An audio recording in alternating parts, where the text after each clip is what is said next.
tonight is kind of next to me over there, and that is John McLamb of Court Harbor. Can't wait to talk to John. Have a sip of water. Craig Bell's taking care of a couple things. He will give credit to our producers, but in reality, he is back of the house as well as co-hosting tonight. So give him a second. Yep. He is waking up the YouTube and Facebook feed. Right. And then we're going to get started with 3 sets, my friends, with John McLamb, CEO, founder, president, you name it, of a really cool company called Court Harbor. I just love the products, and we get to get inside the mind not just of a beloved tennis man, but also an inventor and a business strategist, a guy who's made it, you know. So let's all learn from him in the 3 sets. We're going to get his background in the first set. We'll get to current and future projects and a little method behind all the madness, you can say.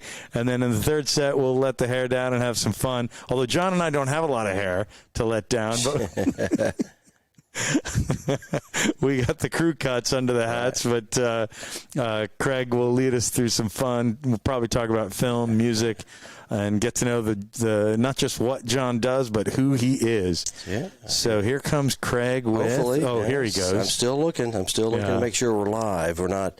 I don't see us live yet. Okay. So that's my important thing. That is to see if we are currently on the live box. Let me see if I can. Yep, there we are. We are live. So we are officially live, and just warm welcome to everybody. I've mentioned our guest, wonderful John McLamb. Right next to me, Craig Bell, and you are on. Let's get this podcast started. Here we go. James Scott Campbell.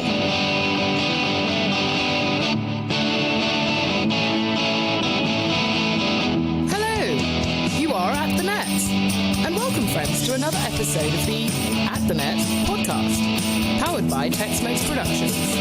Working the soundboards in the back of the house are our producers, D-Mac and Dave the Brain. Time to say hello to your hosts, Craig Bell and AJ Shabria, as they're about to take us through 3 sets of tennis, talking life and all the news as it seems. So there, ladies and gentlemen, Craig Bell. All right, thanks to our At the Net podcast girl, the convivial Margot Carter. That she is. Such a good voice. Oh, yeah, it's an awesome voice. Fittingly, the Queen's English on the weekend of the end of the fortnight. That's right. That's right. Yeah.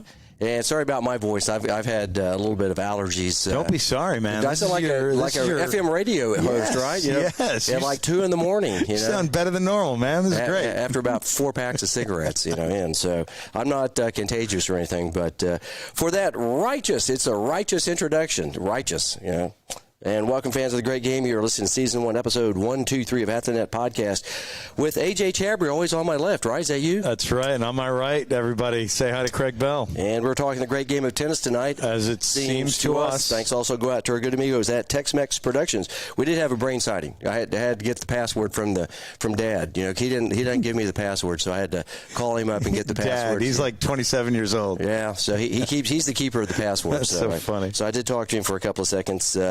I'm actually on the soundboards tonight, moving the dials and buttons to make us look like real people, not those holograms that John Yandell thinks we are, right? That's right. Also, be sure to like and follow us on Facebook, YouTube, and Instagram. Plus, check out our good work on Fireside, iHeartRadio, Apple Podcasts, Google Podcasts, Acre Breaker. I had to take a breath. I missed on that one. CastBox, Overcast, Pocket Cast, Radio Public, and Spotify. Wow, I did it in one breath. I didn't take the breath before. I thought I could get through it. So, basically, that's all the important communication sites that kids find popular today. Is that correct? Correct. Yes, sir. And if you're a female, sorry, guys, we're going to be biased. We like the female voices better than the male voices. Plenty of dudes around here. Yeah, let us know, as we're always looking for new female voices to try to knock the queen off the pedestal, right? Margot Carter, the convivial Margot Carter, right? So speaking of righteous, our guest this evening is certainly one righteous dude. He's one righteous dude. He probably remembers that movie. A little Ferris Bueller reference from CB. Yep, and he's our good buddy, Johnny McLamb. John, how you doing tonight? Guys, I'm doing great. It's so good to be with you. What is it, 8 o'clock there, right? Mm-hmm. Yeah, you got 9 o'clock on the East Coast, yeah. Yeah. And you're at my old stomping grounds. That's right. Craig, you told me the other day you were a teaching professional right here at Ventree. Right. That's right. Mid-90s. Mid-90s, right before this guy got here. Mm-hmm. Yeah, do you know what court we're looking at right there behind us? Can you take a guess? Is that one?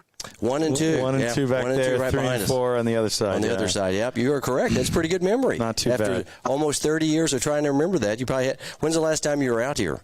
Probably in the 90s? Yeah, it's been a few years. Yeah. A lot of great memories there at Bench Tree, and was assistant tennis pro, and I think I was activities director. They let me do that for a year or two. We jumped out of an airplane one time. But some of the best years of my life in Dallas. Love it. Yeah, I love it here. Yeah, Bench Tree's a great place. We're getting ready to totally renovate. We're in a big empty right now at X. As a matter of fact, Adrian and I aren't looking at anything other than about 3 chairs and a bunch of fixtures that don't have any clothes on them. So we're all outside in a trailer, a couple of trailers actually, and getting ready to start a huge renovation inside. So we're going to We'll send you video and pics, but gosh, in the meantime, let's get rolling. Let's get rolling. Sponsors set 1 today. Set 1 is Conga Sports, the great Rich Nair and Conga Sports. He's got a new, the first green tennis network company. Am I correct? Right. That's right. It's just an innovative, amazing way to do leagues and involvement and tournaments and engagement. And he's a master of that. He's written a book, literally written the book on that. Yep. So that's who's sponsoring the first set. And in the first set, as you know, we dig in and get to know our guests. John McLamb, tell us how you got started in the great game of tennis and racket sports in general. Oh, great. That takes me back a while, AJ. Yeah. So I grew up in Midway, a small town outside of Winston-Salem, which we've now moved back here, and we'll get to that later. I've been here for 14 years. Live just south of Winston-Salem and Welcome. It's big NASCAR country, home of RCR racing. So I grew up here in Midway, just a real small community, 6,000 people. And we were, my family and I, mom, dad, sisters were members at the local swim and racket club, 2 courts. And we would go up there. Some buddies would go up there and play. And from there, I got involved more into Winston-Salem and more on the North Carolina junior, Southerns, and from there to high school and college. So, but that's right where it started. That is Midway. Awesome. And you just started at a small little place with 2 courts. Was there a teaching pro or a coach running lessons there? No, man, I laugh because it was so organic back then and natural, and people, juniors and kids and adults, and just getting out playing. Everything wasn't organized and structured. You walk up the hill from the pool and, hit the ball, and a neighbor up the street had a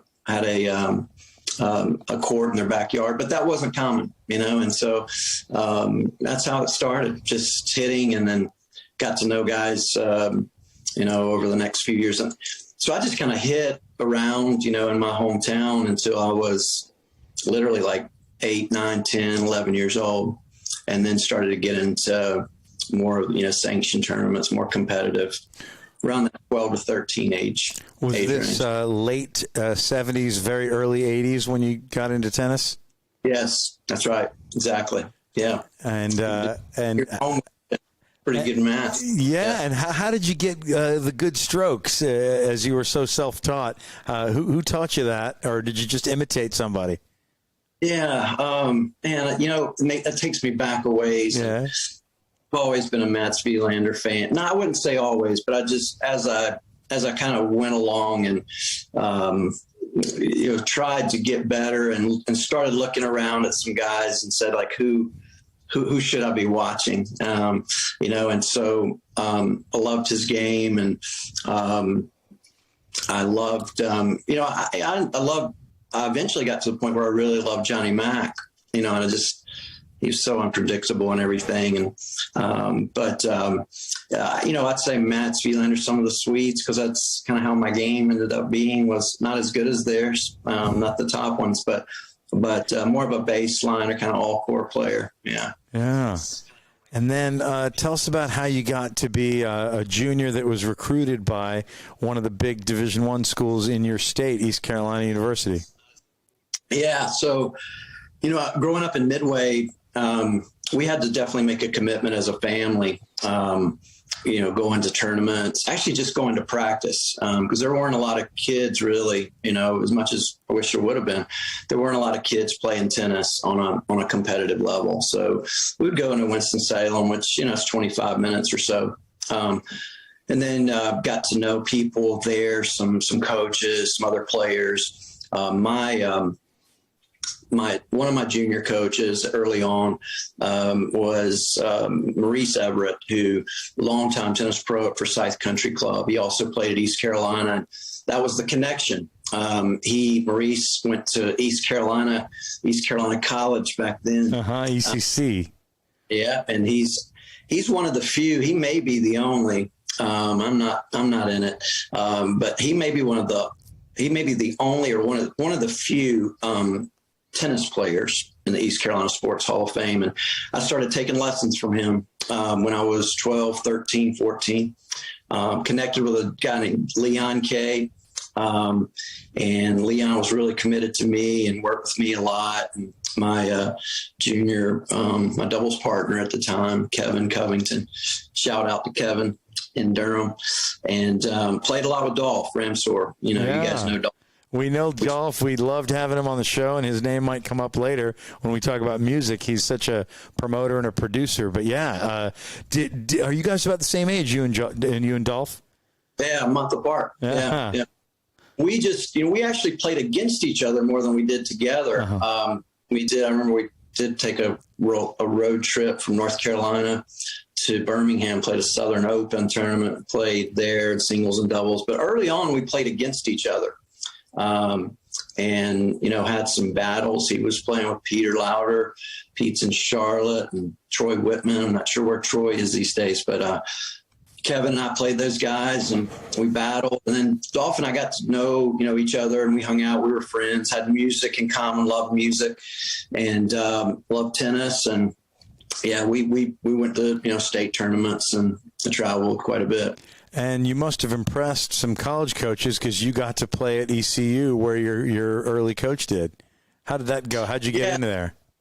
I've been around sports my whole life, and I love sports. My first love actually is basketball, and I still love hoops. And so that's where I started playing basketball, and I was playing football. Wasn't the biggest guy on the team by any means, but played football, baseball, basketball, just loved it. But I felt like I was having some, a little bit of success and could see a vision on maybe playing at a higher level. And so I eventually just stopped playing each of those sports at a time. Baseball being first because they, conflicted, and spring seasons. Yeah. So my mom was a warrior, like a lot of tennis moms, tennis dads out there. And she, driving me to tournaments when I wasn't old enough and sitting out in the 90-degree heat.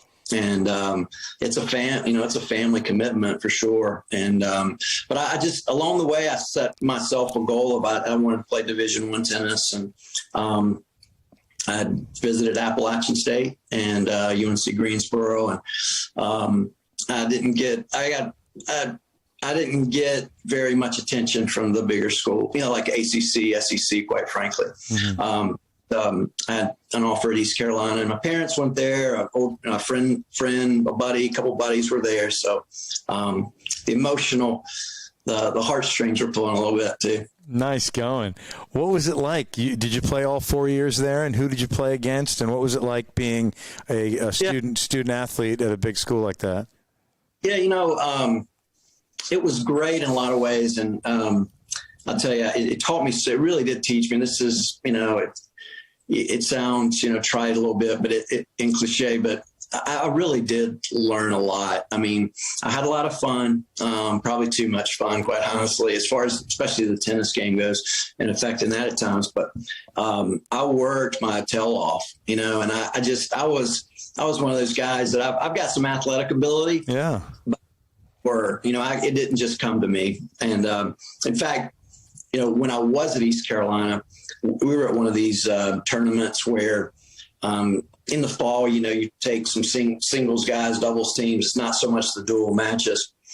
And we played a tournament at South Carolina. There's these certain moments that just kind of stick with you, and my coach at the time was Bill Moore, Dr. Bill Moore.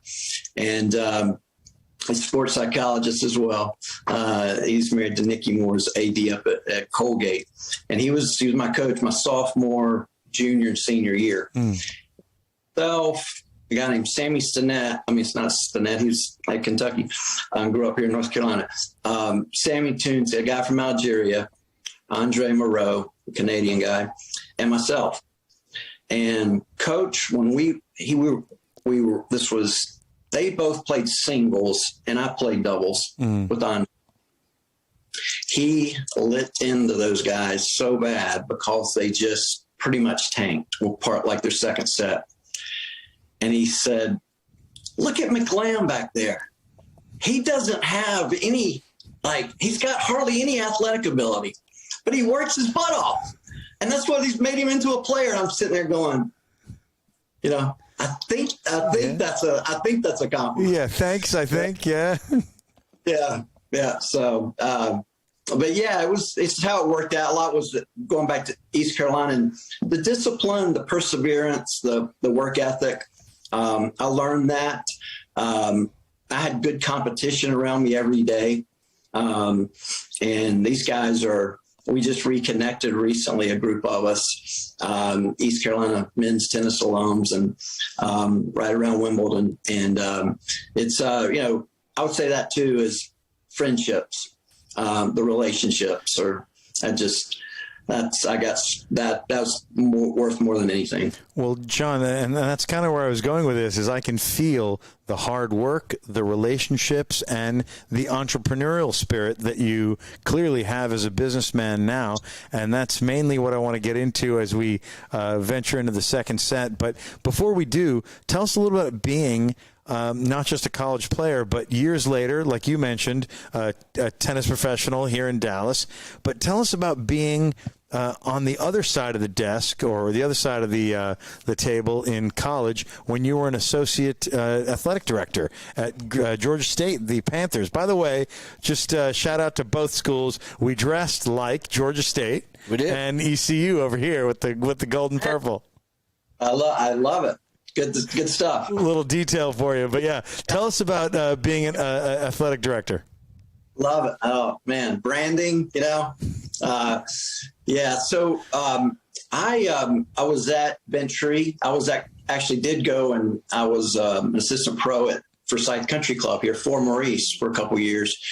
Dolph took my position at Forsyth when I left and went to Bentry, and got to Bentry and then went on over to Las Colinas 4 seasons. And that was my job outside of tennis. I was selling the memberships over there, and a great experience. Taught me a ton about customer service. But along the way, I had this, I don't know where it came from really, unless it was just a progression of things, being around sports, having a real interest in leadership and personal development.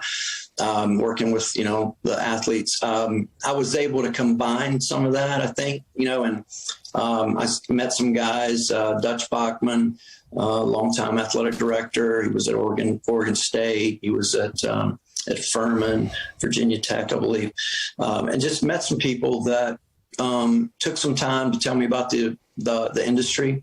And I was in Orlando for a year after my Dallas years, and that was during the .com, surge, and everybody's coming up with everything you can imagine, .com wise. And I was a part of a group, computer group. There was a startup, and it didn't work out. It was a computer system for the older, senior community, and it didn't work out, but I learned a lot, and I came to a crossroad like, okay, this is, what I really want to be doing. Where's my interest? Where's my heart? and just always loved sports and the college scene, the tradition, the tradition, just the excitement, everything that goes with it.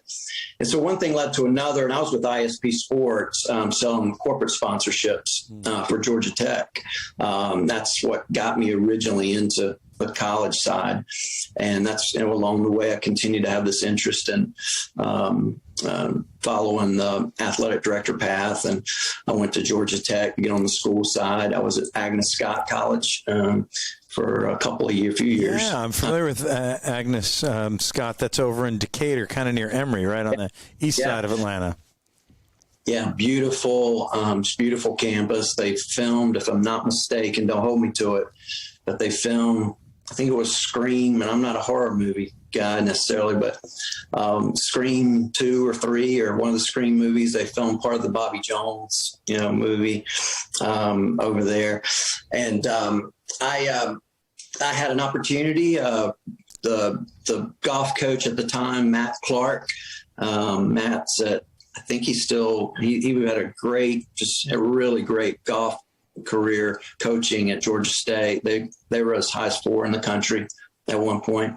And he went on to UNCW, and I believe he's an assistant at UNC now. But he told me about this position that came open, and the timing was right, and I applied, and it worked out, and was able to be there and help get football started. Mary McElroy was the athletic director, and we were talking about Dan Reeves earlier. Yeah, that's a huge name from Denver Broncos and Dallas Cowboys, Dan Reeves. What was your interaction with him? Well, we had talked about, when I say we, Georgia State University had tossed around the idea of having football for years. Mm-hmm.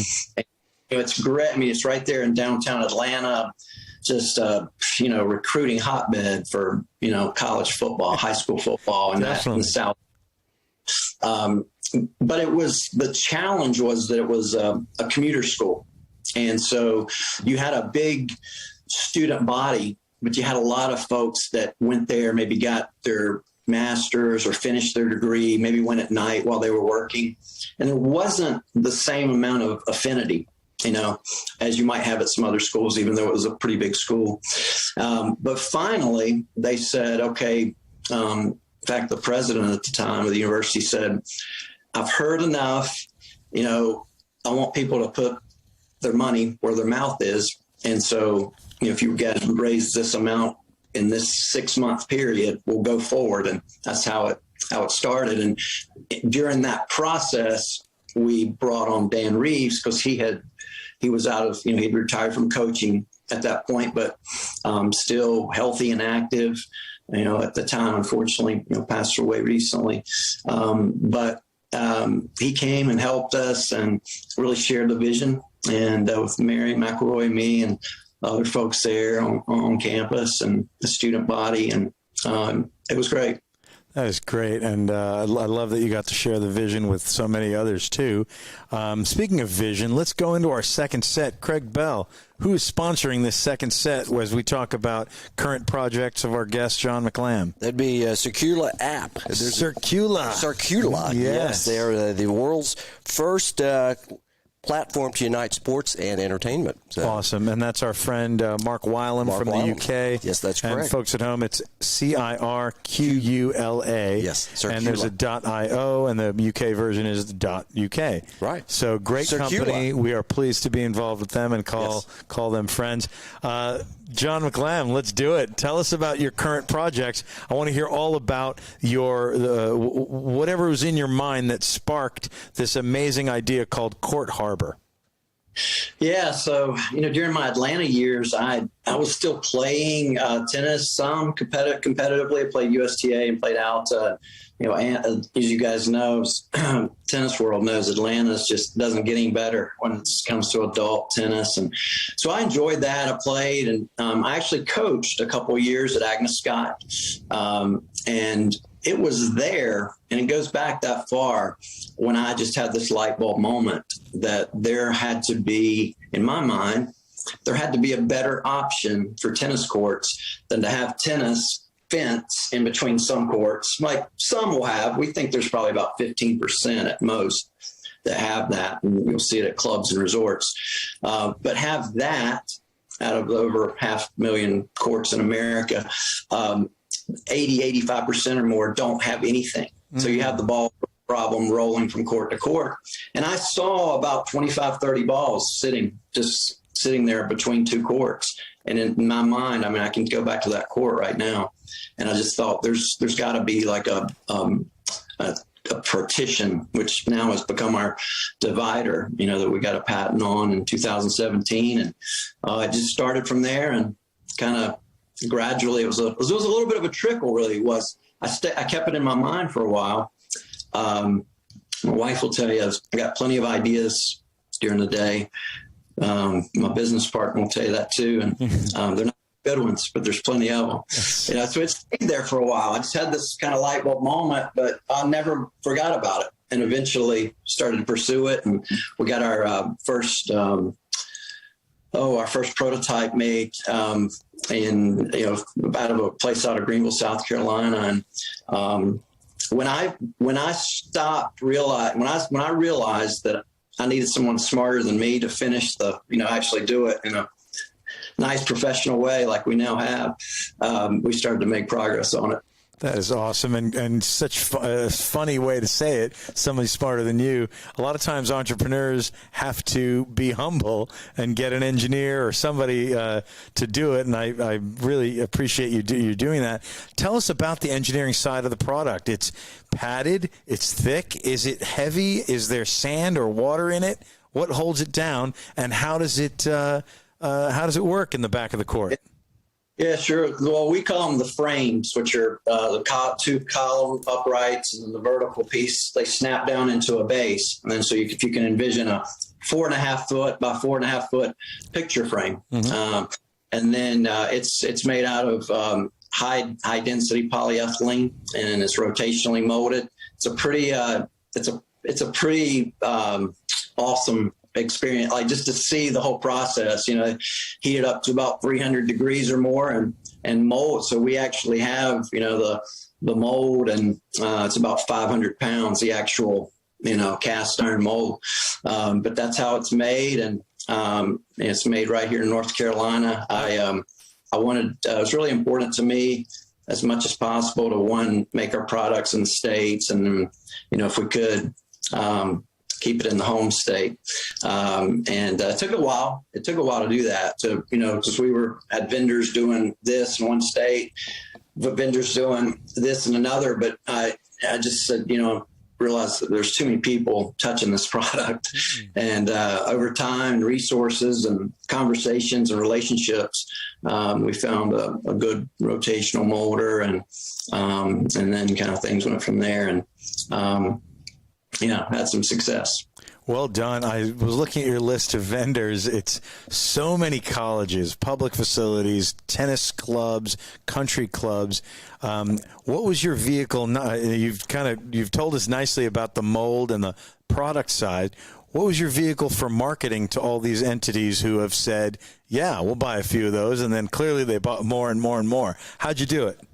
Yeah, well, for anybody that's been through the patent process, it's a tedious process, and especially if you do it the right way. And of course, we want to do that the right way. And it took it took a while to go through that. But going through that process, we went from functional practicality mindset that, hey, we've got something here that will stop balls.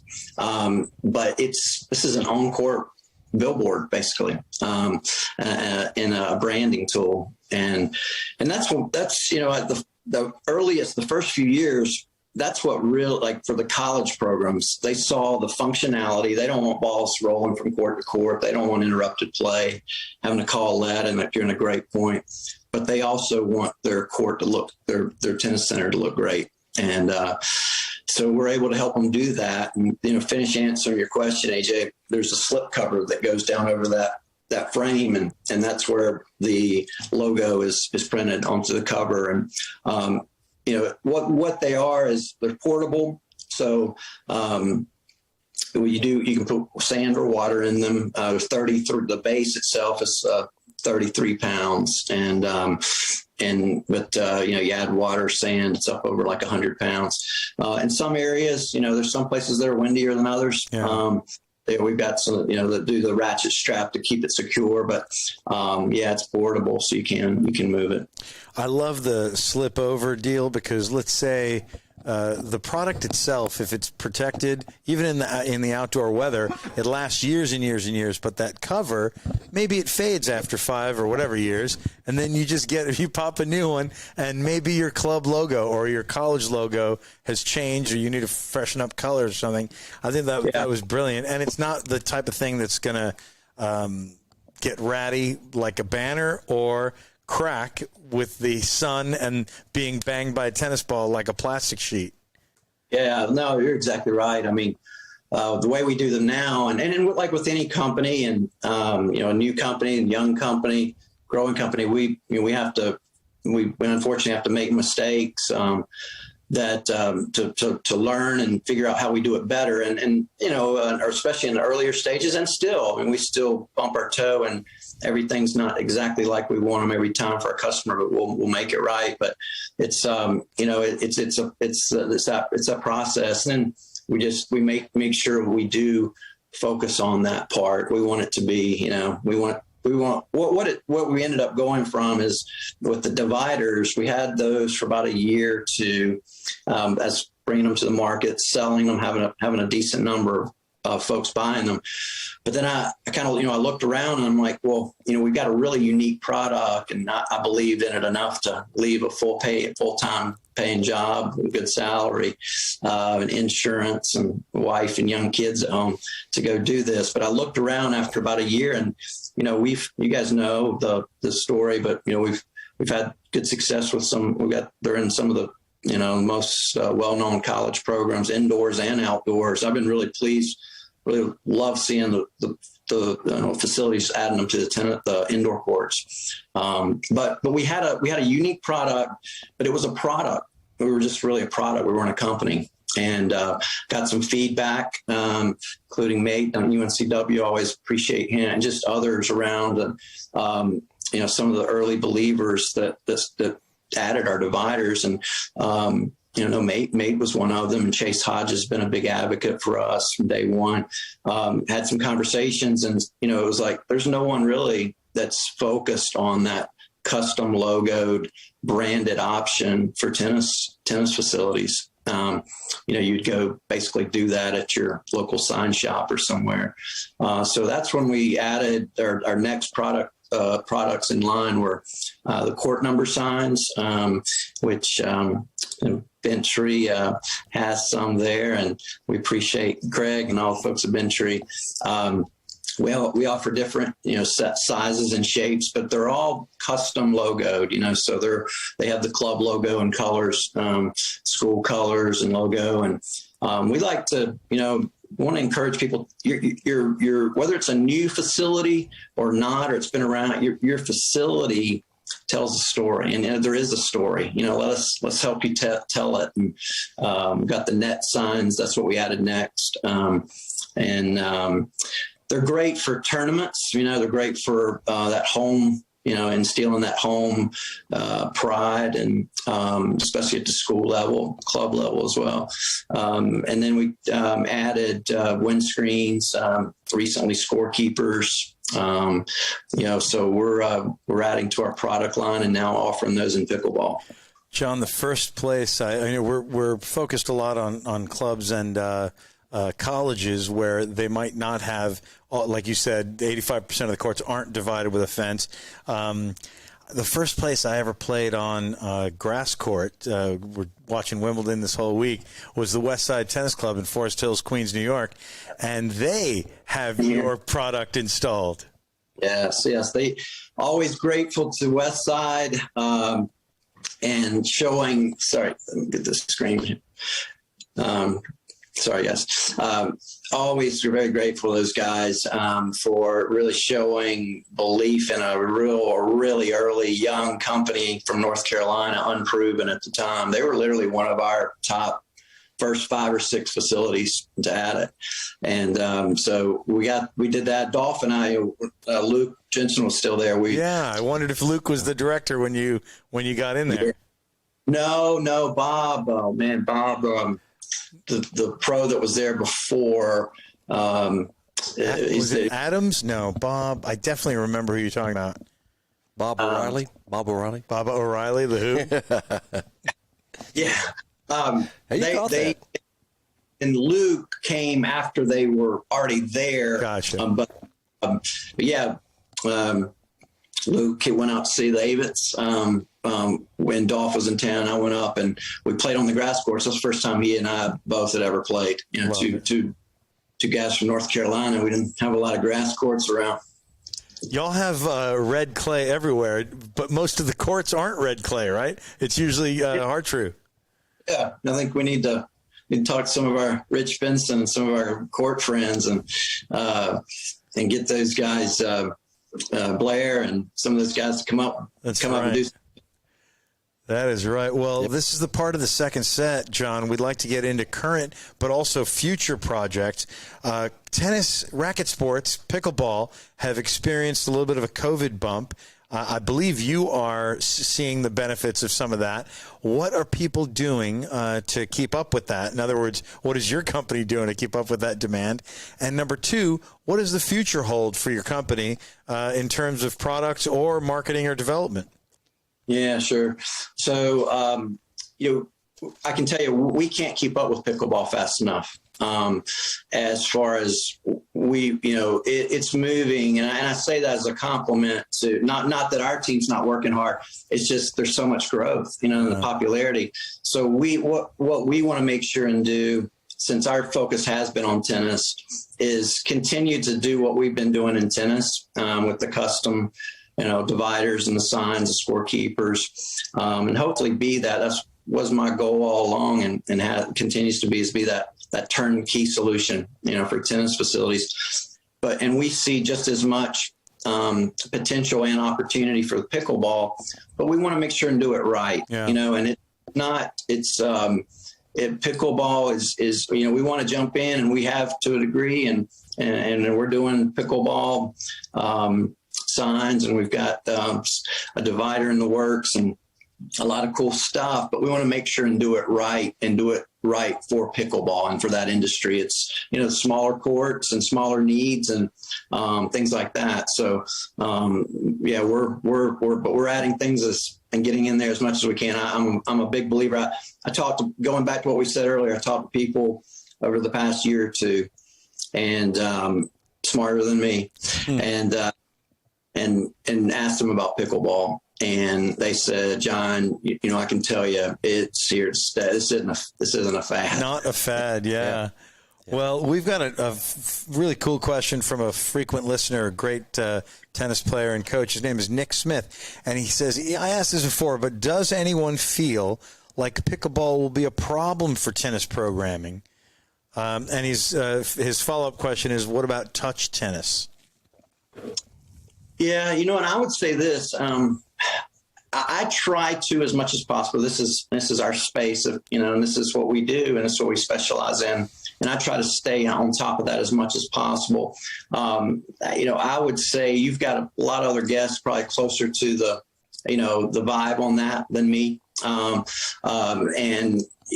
think for us, I can speak more to the facility, and the branding and helping people tell their story, tell a story. I'll give you an example. You're seeing so many more tennis clubs add pickleball, and I'm a believer that it doesn't have to be one or the other.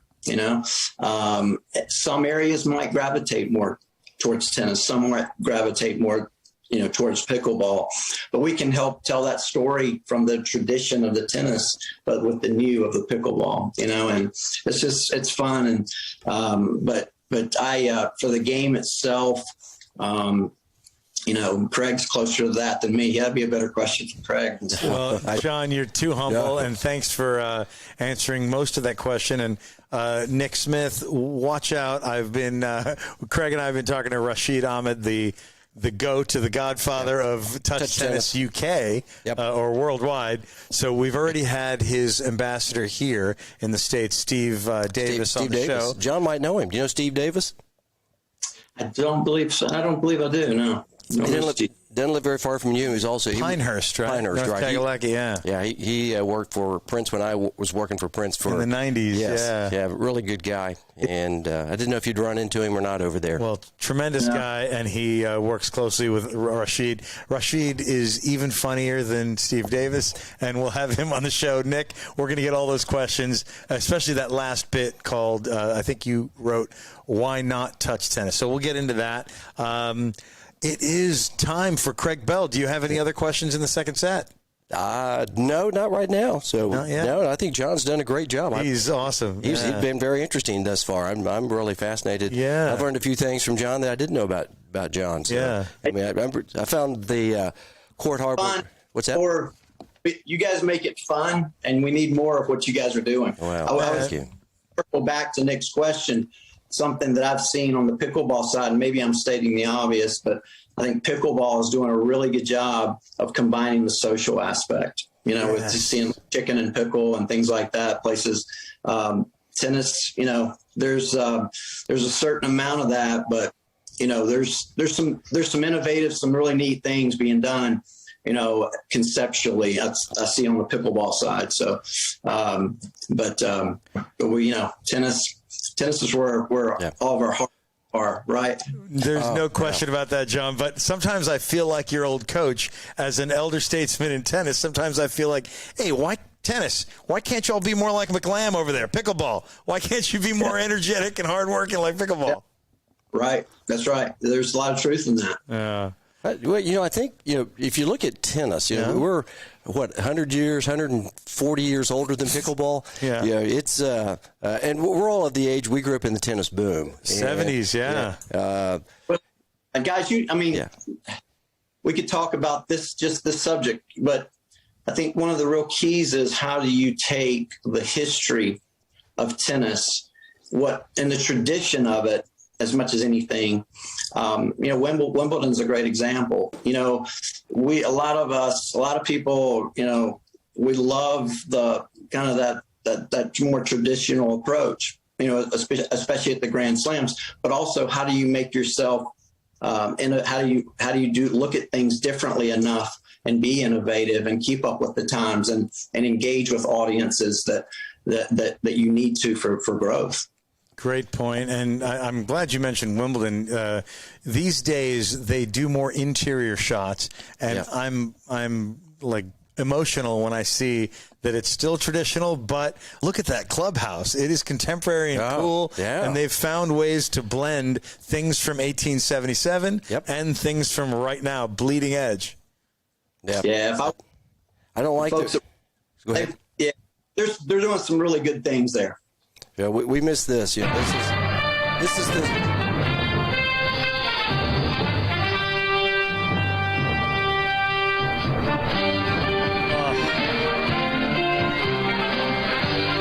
Greatest song that tennis has ever put forth. Incredible. NBC, and we were born for this on ESPN. I mean, it's okay, but that's still the song that it makes hair on my arm rise. Yeah, both of us with plenty of hair on the arm rising. When you hear that song, it's for me. Now that's breakfast at Wimbledon, and I know John probably the same thing. Of course, we all products of the 70s and 80s where it was Dick Enberg, Bud Collins, and we were watching Borg, McEnroe, all those amazing, iconic players. Oh, my. Hey, John, before we head to the third set, man, I want you to tell us, are there some questions that we should have asked you in the second set? And maybe you can also follow up with how can people find Court Harbor if there's a need or a curiosity? Yeah, so courtharbor.com is our website. Easy. We're on social media and linked with you guys, and courtharbor.com. That's the best resource. Our home office is in Winston-Salem, and we take a real personalized approach, making sure and taking care of the customer, and like I said, especially in product development stages, There's things that aren't going to be exactly right, but we'll make them right. And SC logo, where our business partner Charlie Grubb, he was a friend, and then they started making more and more of our actual product in the Winston-Salem office. And then that's what evolved into a partnership, as of it's been a little over 2 years, and really good from, the standpoint of my tennis background and relationships with his, custom logoed approach with everything they do with SC logo. And it's a really, really great team there. CourtHarbor.com. And I'm sorry, AJ, what was the second part? Oh, that was actually the second. The first one was, are there any questions we should have asked you that we didn't get to? Well, I don't know if it would be, I wouldn't put it in the category of you should have asked it, but I think to paint the accurate picture for Court Harbor,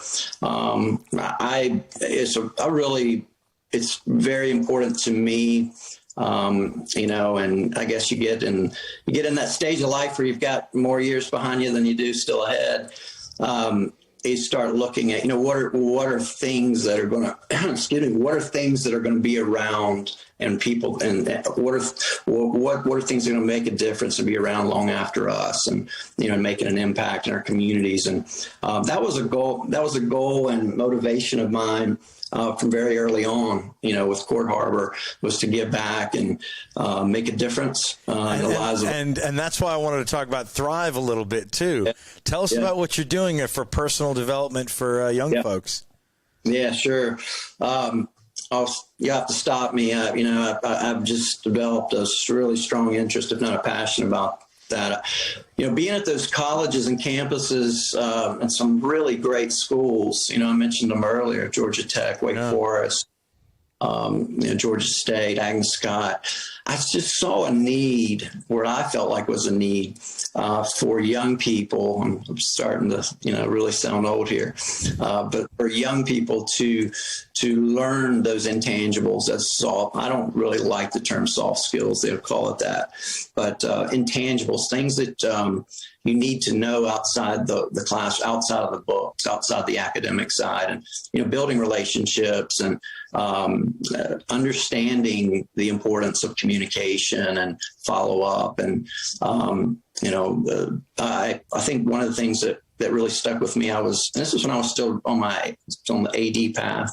I spoke with Les Robinson. And if you guys listening are college basketball fans, he was the NC State basketball coach, and then he went down to the Citadel. And I spoke to him one day about the athletic administration path and the AD path, and he said, we were talking about the ins and outs of everything, and I said, well, Coach, I know, obviously it takes hard work, but I'll, also know it's, who you know. And he stopped me in my tracks. He says, no, it's not who you know, it's who knows you. And that just put a whole different twist on it, And he says, you can know Bobby Crimmins, who is their longtime friends, and he's the one that connected me, longtime Georgia Tech coach. But Bobby knows thousands of people, And his point was, if you don't know someone that can speak to your character and what kind of person you are and your values, you're really a business card. You're a card. You're not a who. You're a what. Right. Exactly. Yeah. So I developed an interest over that. And so when Court Harbor was in its earliest stages, first year or two, literally, we didn't have very much to give back financially. We joked about it. We may give like a Big Mac gift card or something. It's like we were very early on and still are to some degree, but really lean in. And but I said, we can give our time. And so I started a program at a local high school, Oak Grove High School. And the central theme of the program for the high school students was what would I tell my high school age self if I could go back, knowing what I know about life and school and career, what would I tell myself and be ahead of the game? And so what we do in this program that started in the schools, and then we stopped. We started meeting. We were meeting with the schools, and professionals from the community would come in and pour into these young people, the high school students, and we'd pick a topic, and they would share their experience as a professional, but also as what it was like being. And here's the thing: is we're kind of out of touch. It's different, but we can say, here's some things that we wish we would have known in life. And so we started that at 2 schools, but had to stop meeting because of with COVID, understandably so. So along the way, I'm at Wake, and then I'm at Court Harbor, and while I was at Wake, I got to know Randolph Childress, former Wake Forest basketball great, ACC great, NBA first round draft pick. Randolph and I got to know each other. He came back to coach at Wake, and I was overseeing fundraising for the law school at Wake, and that's how we got to know each other. And through our friendship and through our conversations, we knew that we wanted to do something in this community to help high school students and young people and make a difference, have an impact in their lives. And so between Randolph and me and the folks over at Hope City, a church over, it's in Winston-Salem, the Wahlberg area, we're starting Thrive, which is a personal development program for high school students in the Winston-Salem, Greensboro, High Point area. It'll be quarterly, and we'll bring in local professionals from throughout the community, including people from Randolph's network, people that I know. And we got a proven program going into a really welcoming place over there. And they do things so great. They do such a great job reaching out to the community. They have a food truck that is pay as you can. And they'll take it to high school football games. And, if you can pay for it, you can. If you can't, somebody behind you will. And they do that with the coffee shop there. It's just a great environment. So we're excited. First event, first Thrive event's on August 11th. So we're gearing up for it and excited about it. Spreading that kind of positivity and love, that is tremendous. And I look forward to hearing more about that. That's just awesome. And I'm going to follow those stories and help in any way we can. That was awesome. Thank you. Well, yeah. I'm sitting there going, wow, that's pretty cool. Really, got to get a Dallas Thrive chapter out here going. Maybe we start one, huh? Right. Yeah. We'll scale it to different parts of the country. Right. Well, my friends, it is time for the third set.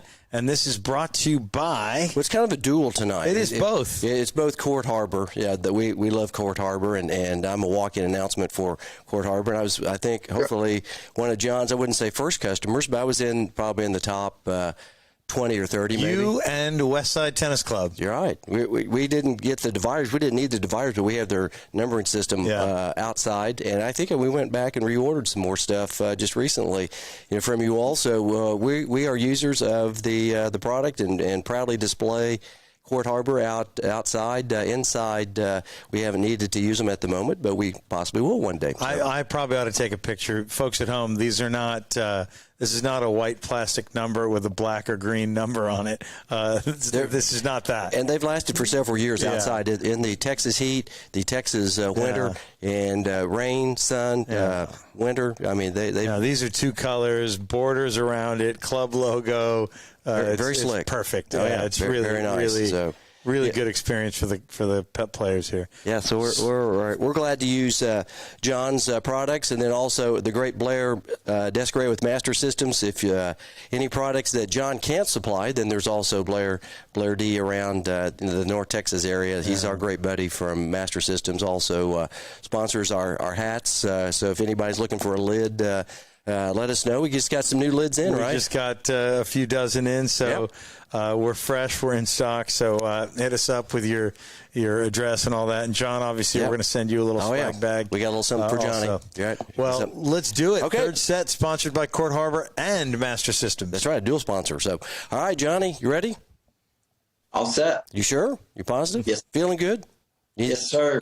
I'm only an hour later. All right. We've got till at least midnight, so we can keep going. First band that John McLamb saw in concert. First band was the Gap Band. The Gap Band. Oh, wow. Funk of the early 80s. That's a tremendous band. The Gap. And this is a crazy music guy. We're going to have some fun right now. So the Gap Band. The Gap Band and the Sugar Hill Gang. Remember them? Oh, yeah, sure. Probably like 1981, early funk and hip-hop. 80, 81, Sky. I mean, there was like 5 bands there. Yeah, first concert. Where was this? Was this in Winston-Salem? It was Brook Coliseum. Greensboro. I wouldn't have thought that Funk and Gap and those kind of guys played in North Carolina. It's not all country and western in North Carolina. It's not he and Haw. The Gap band. Wow, that's unbelievable. How old were you at that time? 10? 10, 11, maybe 11. Yeah. How'd your parents let you get out at that time to go watch a little Funkadelic stuff? They were trusting. They were trusting. I went with a friend and in fact, I think it might have been his dad. I think it might have been his granddad. So that was, a lasting memory. But as Jay knows, and Craig's learning, I love all kinds of music. Yeah, we got an extensive playlist from John a couple of days ago. We were talking what type of music that his favorite music. I don't know if there's even one favorite that you have. You listen to just a lot of different types of music, right? Well, I got to put the Avett Brothers at the top. Sure. My buddy's such a great success story. I tell him this all the time. So proud of him. He's a story of perseverance and following your heart. So Avett would be there, after that, it's so, I love, there's a part of me that goes back kind of to that, and I didn't put this on my list even, I don't think, but that old rhythm and blues, I've got, Carolina Beach music's one of them around that. I got older sisters and grew up around General Johnson and chairman of the board and the Drifters and Embers. But the Avett Brothers, I love, like old school country, George Jones, a group called Sonny and the Sunsets. If you haven't heard of them, check them out. And Elvis Costello, love Elvis Presley. Where's my list, AJ? It's on my phone somewhere. But I'll do the slower. A lot for me is kind of what mood I'm in. I went through I had surgery recently and had prostate cancer, and I listened to her. If it wasn't for Nora Jones, I don't know if I would have gotten, and my wife, and love, a lot of love from family and friends. It would have been tough. A lot of real chill music uplifting music during that. Just real quick, tell us how you do. I'm just real interested. I knew this might come up. Yeah. Please tell us, share with us how you're doing at the moment. Yeah, sure. Thank you for asking. I'm really doing great, and I praise God. I mean, I didn't know what the situation was going to be like, and I got a second opinion after I got diagnosed with prostate cancer, and both urologists said you gotta have surgery, you gotta get this out, and it's tough. I think there's I've definitely learned there's some information out there. There's some misperceptions about prostate cancer. There's people don't think it's kind of not that big of a deal. The problem is if you catch it early, it's maybe not. If you don't, it's the second leading cause of cancer among men, from what I understand. So, but I'm doing great. This past week or two, I was going to tell you guys, I appreciate you scheduling this like you did, because the recovery, it's been like perfect with the recovery time. Well, we're glad to hear that you're doing well and on the road to full recovery. That's not a fun for guys. That's one of our leading causes of concern, and it's a real easy one to go get checked out every once in a while. It's not fun to get checked out like that, but you know what? It's better. It beats the alternative, right? You're right, Greg. Absolutely. Yeah. So, well, I'm glad to hear that you're doing well. I'm a small appetite prostate survivor. I did not have cancer, but I had the appetite version. It wasn't any fun from what I dealt with 4 years ago. So. Yeah. But so we're, here's a Topo Chico to you, right there. So good on you. So we're glad that you're doing well, and we'll take a drink, take a sip to that. All right. So if you're in a band, let's say that we know you like music, And you might have been in a band. We don't know. Maybe you have. We're going to find something out here. Where would you sit in the band? Are you the lead singer, lead guitarist, bass player, drummer, piano player, glockenspiel player like I am? You know, I'm a world-famous glockenspiel. I got the glockenspiel down right there. So where's John McLamb? I'm thinking maybe the cello, like a Joe Kwan. Oh. We haven't had a cello player, have we? I don't think we had a cello player. Have to be at some points in my life and my tennis playing career, maybe people thought I need to be in the, very center and the focus of everything. But these days I'm good over on playing the cello, just, hanging out more, kind of supporting the lead.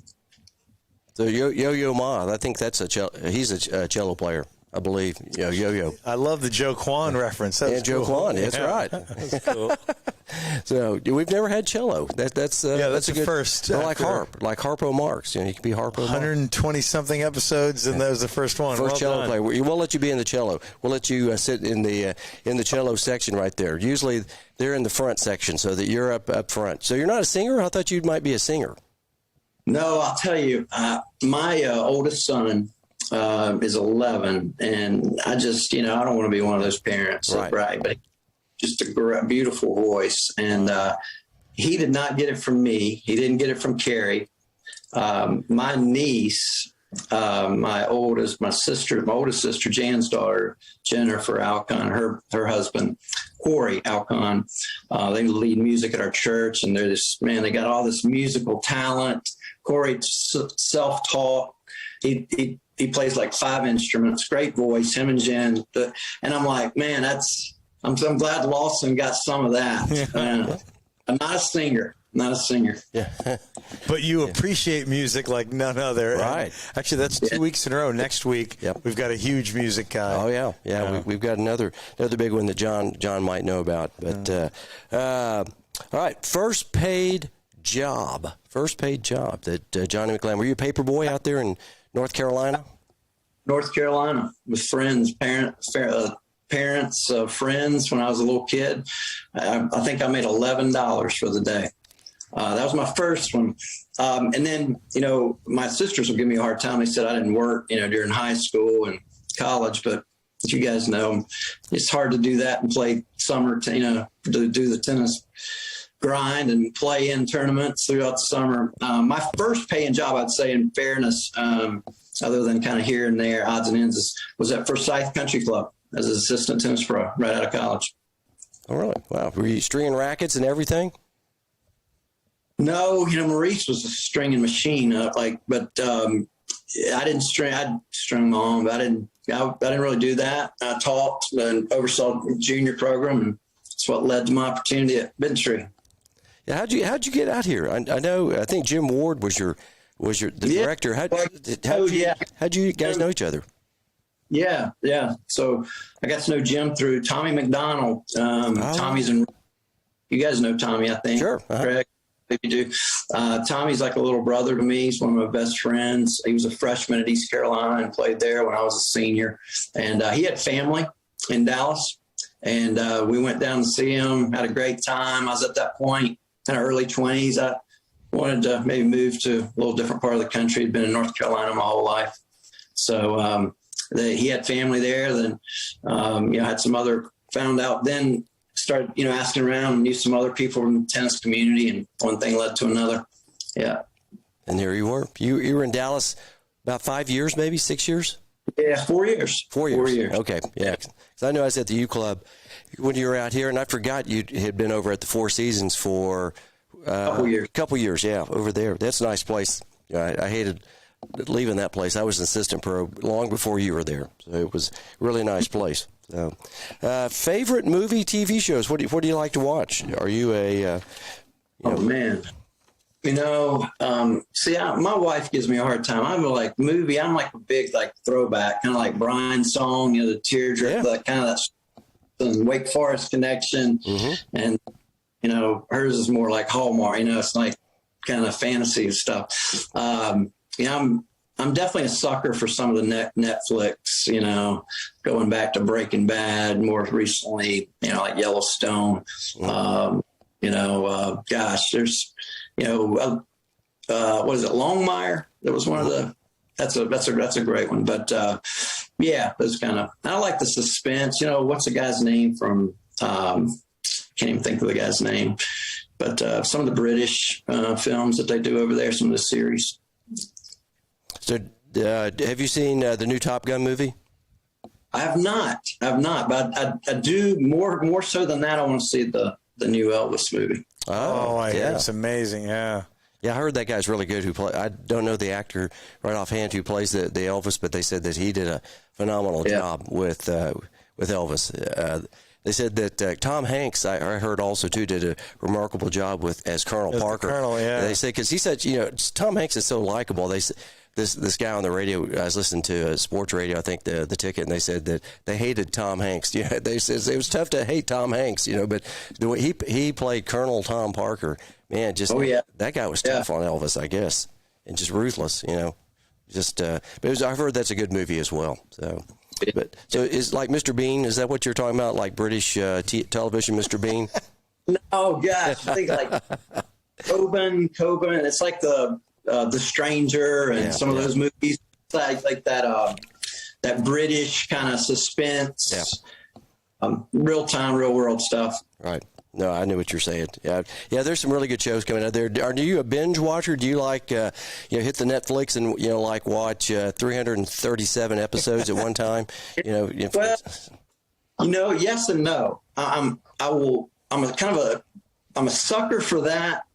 But my wife would tell you that, we'll go, where it says like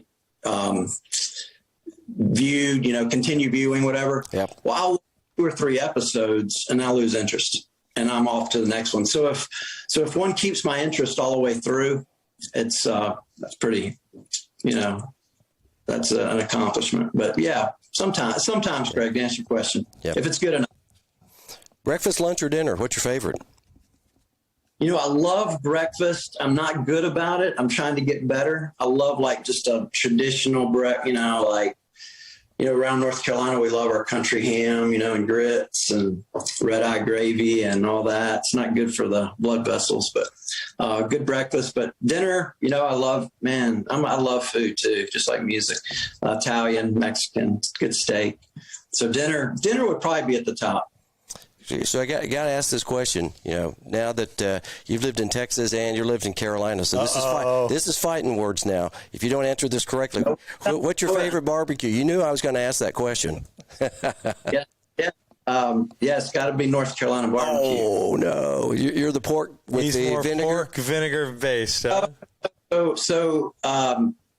Eastern Carol. So there's an Eastern Carolina barbecue, which is the vinegar base, and in Lexington, that's where we are literally, is a tomato base. So I went to college. I went to college eating the Eastern style, and then the Lexington here. So I like both. Yeah, he's riding the fence on that one right there. Politics. Right. Hey, okay, next question. This is kind of the Mount Rushmore of topics right here that we'd like to ask everybody. If you were to have this big dinner party, soiree, hoedown, shindig, however we say it, big party, and you're going to invite 4 people. We know AJ and I would be invited, at least 4, that it can be anybody from any time, all the way back to, to Adam and Eve days, all the way forward to, to today. Who are the people that John McLamb would have at the barbecue table? Besides you two? Yeah. Besides us, we know we're there. Yeah. So I've given this thought. I'm kind of on the fence I'm not on the fence on the first one would be Jesus Christ. Yeah.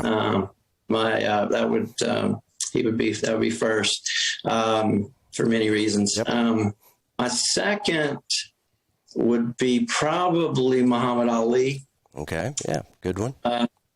And I would put in Elvis Presley and Chris Farley. Oh, Chris Farley's Farley. Hilarious, and Elvis with the amazing music. So are you with Muhammad are you Cassius Clay or Muhammad Ali? Oh man, great. That's a good point, Craig. Probably I'd have to go Muhammad Ali. He's an interesting cat. If you were to look at that guy, all the way back, his days, he made a stand and went after his beliefs and didn't look back, So I'm looking forward to being at the table because I do want to hear. Sorry. Charles Bark, from an entertainment, funny storytelling, Charles Bark. I mean, gosh, Johnny Mack would be great to have that. That could go on, but yeah. I'd love to hear Muhammad Ali say something controversial at the table, and Barkley would come in with, "That's terrible. Terrible. That is terrible." Yeah. Throw John Prine in at the table. Musician on your list.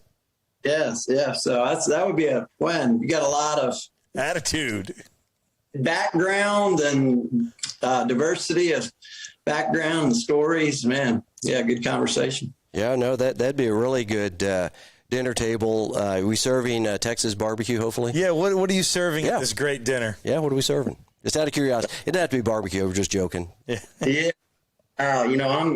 I love pasta, so I'd have to go with some just some really good pasta.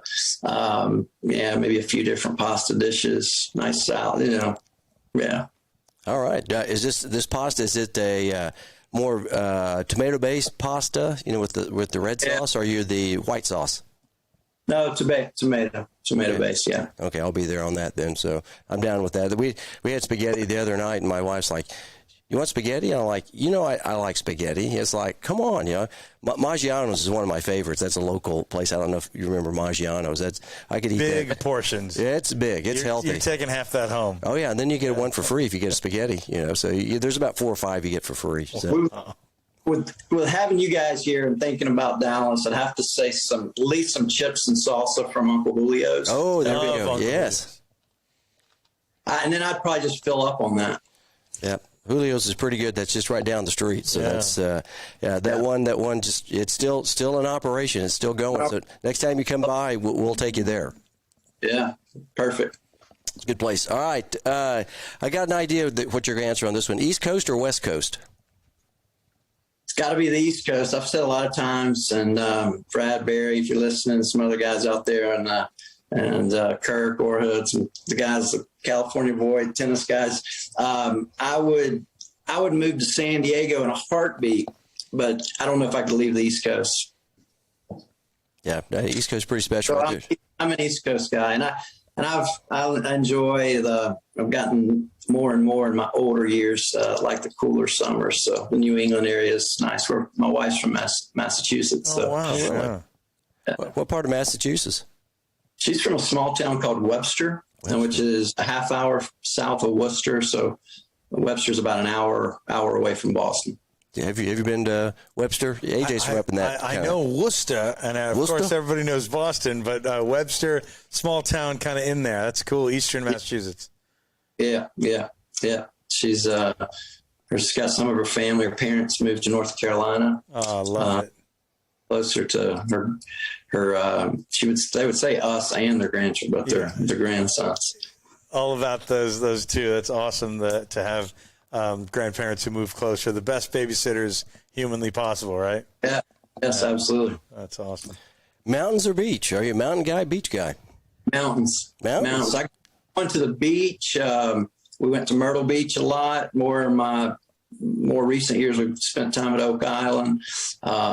Love it there. And I do like the beach. I just, I'm not crazy about, like the 90 some degree weather, just being on the beach. Love the mountains. And when you get 90 in North Carolina, it is humid and you feel it. In Texas, 90 is not so bad. No, it's nice. It'd be nice to have 90 degrees. This 90 degrees, let's see, what's 97 right now? Yeah. At 9 o'clock, it's still 97 out here. Yeah. I remember those hot days in Dallas for sure. Humidity here is pretty rough, and my wife would say I'd be good to. This is home, and we're in the Piedmont, the Triad. This is home for us. But I could be, if tempted, I would be maybe moving to the mountains.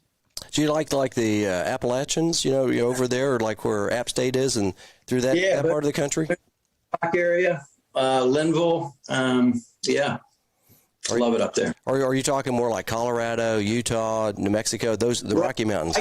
It's just not as convenient. We're about an hour and a half from Boone. Yeah. You know, we get up there more often. We got friends up there. So, yeah.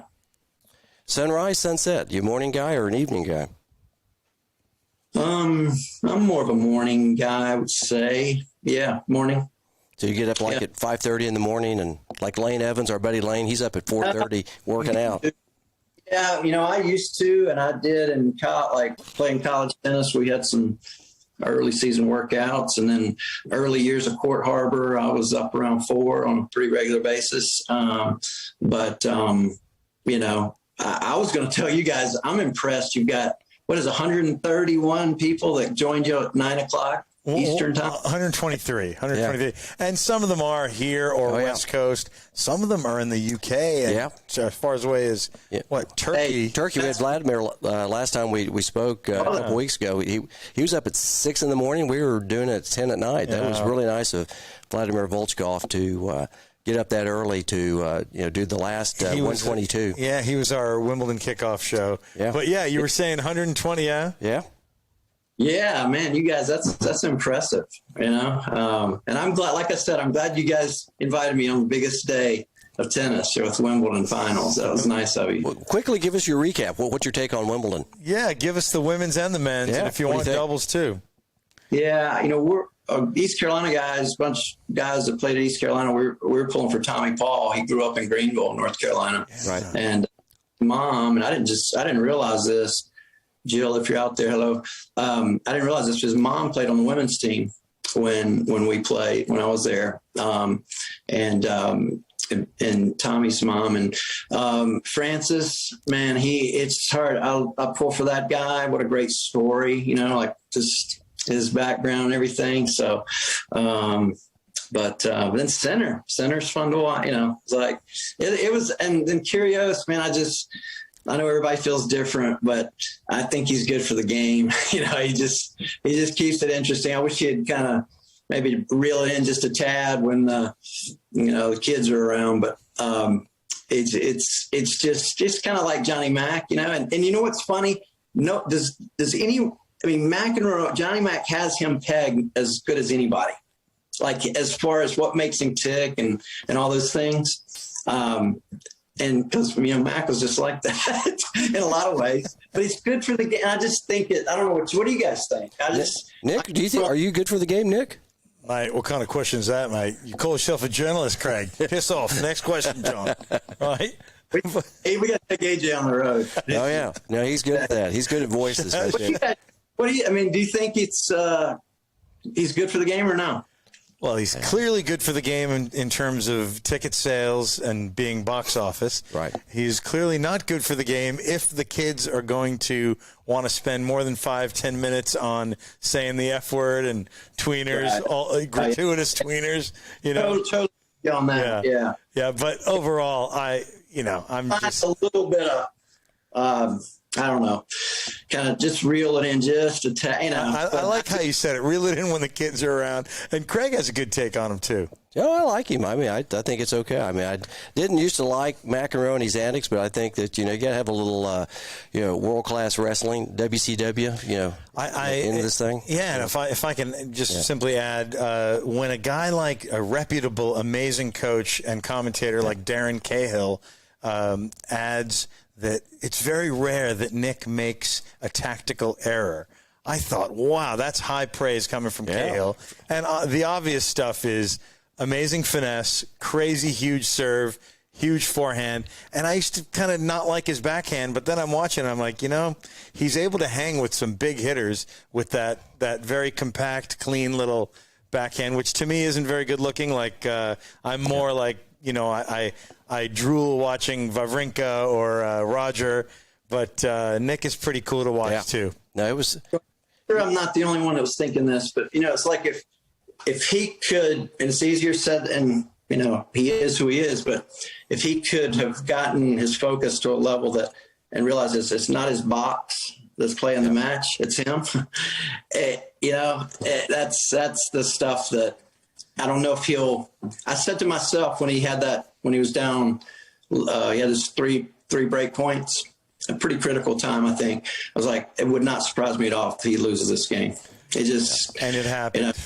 He's athletic. He's amazing in a lot of ways. But you know what I also like about him, and I felt this way about Marat Safin 20 years ago, or maybe 25 years ago. Safin just got better and better at the stuff that he wasn't good at. And I'm talking 98 was the first time I saw him. He was about 18. This was in Atlanta, Georgia, actually, Stone Mountain, Georgia, when the Russians played U.S. in Davis Cup. And I remember thinking, what a terrible volleyer, but he's amazing at everything.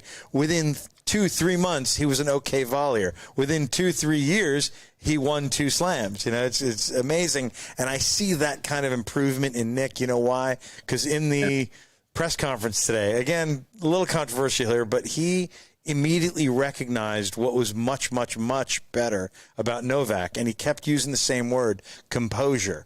What he didn't say is, that's what I don't have, but you just sense that hopefully he's gonna learn that. If he doesn't, you know, it's a little bit of a waste of talent, but my God, what an entertaining guy. Yeah. He needed a couple of smokes also too, like Safin, you know, on the sideline. Maybe start smoking. I don't want to see Nick smoking and unhealthy. Maybe smoking something else. Who knows? You never know. You know what the kids are doing these days. So. All right, well, let's go to the third set here. Third set. All right, here we go. All right, we're going to roll this back to Tennessee. The third set of the third set. Right. Now, I got to know, does Agnes Scott, the Scotties, do they have a Court Harbor? So the Scotties, you didn't know that. I knew that. See, they are the Scotties. All places they need to have it, and you know that I haven't been there it's been a while since I've been there. Maybe they've done something, but I think they are a good candidate. You know, it's with the idea starting there. I think we need to work out. Got to get something for the Scotties there. Come on, Scotties. We got to get show our buddy Johnny a little love, right? Yeah, beautiful old campus there. So the first racket that you used, do you still own it, or do you have one? You know, what was your first racket? First racket was one of those little junior Bancrofts. We were at Myrtle Beach, and my mom was kind enough to buy that for me and get me started. And then I had a Jack Kramer autograph was my next racket. Oh, that's Craig's first racket. It's a Kramer autograph. You still have those? You still have your first racket? Sorry? You still have your first racket? No, I don't think so. Well, if I do, I don't know where it is. Then I should. I've still got mine. Mine's in my office there, so I've got it.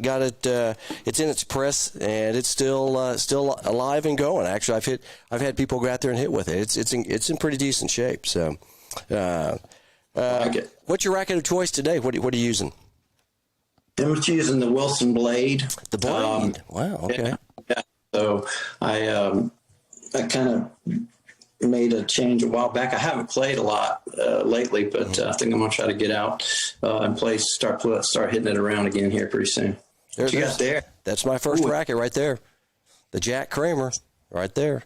That's from Oklahoma City, Oklahoma, the tennis center. Oh, that's a beauty. Yes. 4.5 medium. That's it. Yep. Look at this big man grip. Right. It was a 13-year-old kid that was wielding that racket back in Oklahoma City. You were not even 5 feet tall. No. You were probably 100 pounds and a 4.5 medium. This is a big boy racket. Right. Look at that.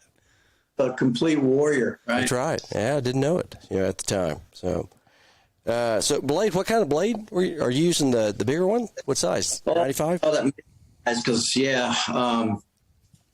I had a Wilson 5.3 kind of thicker frame, and I didn't. It was kind of one of those more extended. I've had it for years, but I just played Atlanta years in it, and when I moved here, and then I got one of these blades a while back. It's been a while. I got to get them out, start hitting again. He's a big hitter. Got a blade. Big hitter, the Lammer. That's right, the McLamb. I took a little break, and then I had some health stuff going on. So, but I'm ready. Ready to get back out there. Glad you're back. So, indoor tennis or outdoor tennis? What's your favorite? I love indoor tennis. Yeah, I really like indoor tennis. I would prefer outdoor play, a little bit of a cooler day. You say outdoor clay? Not suit my game, I can tell you that. Being a little bit more of a baseliner, but yeah, indoors. Either. But if I had my choice, I'd go indoors. Indoors, like the club right here, right? Yeah. We slowed the courts down since you've been here. They were a little fast when I got here. I think that you all liked the faster court than I kind of slowed them down a little bit. If you're nothing. Love the racket. Yeah. All right. Most embarrassing moment in tennis. Have you had an embarrassing moment? Yeah. Gosh, yeah. When I was playing when I was at East Carolina, I played a guy from the Naval Academy, and he cramped when I was up. I want to say like I was up 4 or 5-1 in the third, and he started cramping, and I couldn't pull out the match. It's just something that the psychological part of that got to me. And before that, and I remember I did have at least 1 or 2 match points at that, like 5-1, something 5-2, and he came back and won. That was that hit me pretty hard. And up to that point, I'd been fortunate enough not to have a match point and lose it, but 2 times, and a guy from William and Mary did like a tiebreaker, net cord bounced over my head. As far as playing goes, yeah, that's yeah. Yeah, the guy from the Naval. What did you not drop shot him and lob him? Or just feel bad for him? Yeah, I tried. It was and it was one of those where he was cramping, but he's still playing pretty. It wasn't like he was toast, Right. Yeah, I probably should have had. Maybe you coach me on the drop shot. That's right. I just sitting there thinking that's usually what happens, But sometimes, guys kind of fake those things, kind of like Nick's shoulder. I don't know, Kyrgios' shoulder. Is it? I don't know if it was really that hurt. I think he just needed a little break in the action. One of the famous one, French Open with Chang. Was that when he had when he cramped, and gosh, who won that match? But years ago. That was 89 when was that against Lendl? Chang had all those cramps against Lendl, and then he went on to win the whole thing. Right. That's a miraculous recovery. Yeah, that kid had thighs, the size of my waist. That was ridiculous. Favorite tournament? What's your favorite tournament? And it can be a local like North Carolina Open, or maybe you've been to the U.S. Open, or what's your favorite tournament? I love Wimbledon. I haven't been to Wimbledon. It's been on my list, and I'm going to make it there soon, hopefully. But I love, it's hard, the electricity and the atmosphere of Flushing, and the U.S. Open. That would probably be it, because, I've been there and haven't been to Wimbledon yet. But, yeah, you can't go wrong with either one of those. No, not at all. Is there a local one that, the Greensboro Open, was there a Greensboro Open that maybe you played in juniors or something like that stands out? Well, when I was coming along, there was, we had a Winston-Salem City tournament.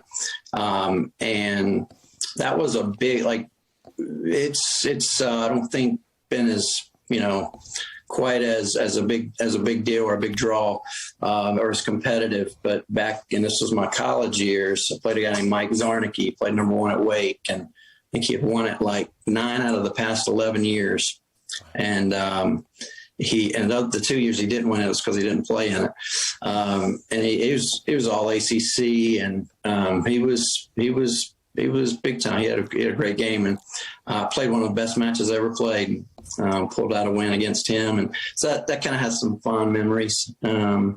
So that Winston-Salem, and we used to have a junior tournament here called a Twin City, like a Winston-Salem tournament, and then a Tar Heel qualifier on a state level. All those bring back memories. Do you like to watch tennis on TV? Are you a big aficionado? Like watching Wimbledon, where you sit down for a couple hours? Port Harbor, I've gotten to where my mind goes immediately to what the branding's like, what the court looks like. I really enjoy it, and I enjoy it mostly. And I am a basketball fan. I love college football. I'm a big Seahawks fan, so I love all kinds of sports. What was the original question you asked? I got off track there. Do you like watching tennis on TV? I'll say I like it, but I like it mainly with the big tournaments. You know, I watch the U.S. Open, Wimbledon. I watch just a lot of it, and then I watch it if it's somebody I know or I've got kind of a connection to someone. Do you ever go over and watch the one at Wake? I guess the Winston-Salem Open. Have you been over there? Over there, Winston-Salem Open. Yeah. It's great to have stop before the U.S. Open. It's been great for our area. Yeah, it's been a nice tournament. Looks like. Is that a 32 draw? It's not 64, I don't think, is it? It's 32 guys? Yeah, I believe it's 32. Yeah. Seems like it's well attended. Looks like I've seen it on Tennis Channel. It looks like there's quite a few people in the stands. Good. Good. It's a good tennis city. I mean, it's been a good tennis city over the years, hosting Davis Cups, and there's been a lot done for the size town that it is. So. Well, Court Harbor's put them on the map. That's right. That helps.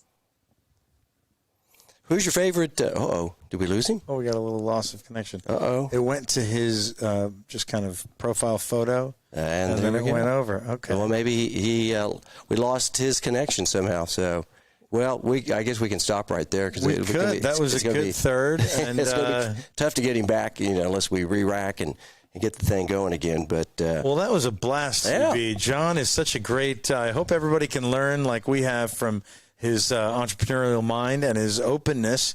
And of course, the guy is just so humble. Yes. I don't think we really got to talk about what a successful businessman he's become. Yeah, he's done a great job. I'm real proud of Johnny. He's a really good guy. This Thrive project he's a part of. That just speaks volumes about the person he is. Really does. Really nice guy. And courtharbor.com is where you can find John and hit him up and get you some Court Harbor products, some dividers and court numbering systems and all sorts of good stuff from John. But we'll try to get him back maybe at some other point. And let's do a Wednesday night with him. Yeah, maybe on Instagram. Speaking of Wednesday nights, come see us on Instagram one Wednesday night soon. We go 8 o'clock Central. That is 6 Pacific, 9 Eastern, 7 in the mountains. Yep. So we'll do a little exit music here with the great James Scott Campbell, and we'll move on down the road, as they say, right?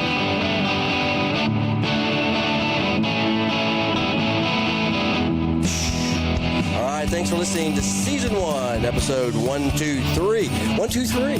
123. 456, maybe, at some point. ABC. Of At the Net Podcast. Join us in next week as we'll be talking with the great D2. D squared, David Dwelly. Dave Dwelly, National Sales Manager of Yonex, musician. I mean, that's going to be when we start talking about music in that first set of the third. I can honestly tell you we'll try to go a little short on the first set so we can get to a massive third set. Because this guy is a talented musician. He's done a lot of stuff, got a great playlist. He's in a band. So he's literally in a band, and we're going to have a great time, and I can't wait. So join us on Sunday. Definitely join us Wednesday on Tennis Shorts on Instagram, and Sunday right here on YouTube and Facebook Live. Yep. And so liked having John out there. Sorry, John, we lost you, but we love you. We'll have you back again another time. And lastly, be sure to like and follow us on Facebook, YouTube, Instagram, and our other social media outlets, plus tell a friend of friends. We want everybody to be netheads, right? That's right. Tell them, in person, but also with your finger, with your share button. Right. And hopefully they'll like us, right? Hope so. Right. Maybe we can get people who want some new lids also, too. We've got some new merch in, as they say, right? Got a couple bags full, so come see us. All right, everybody. Well, that's the tennis news as it seems to us. Good night, everybody, from Dallas, Texas. Good night, and thank you.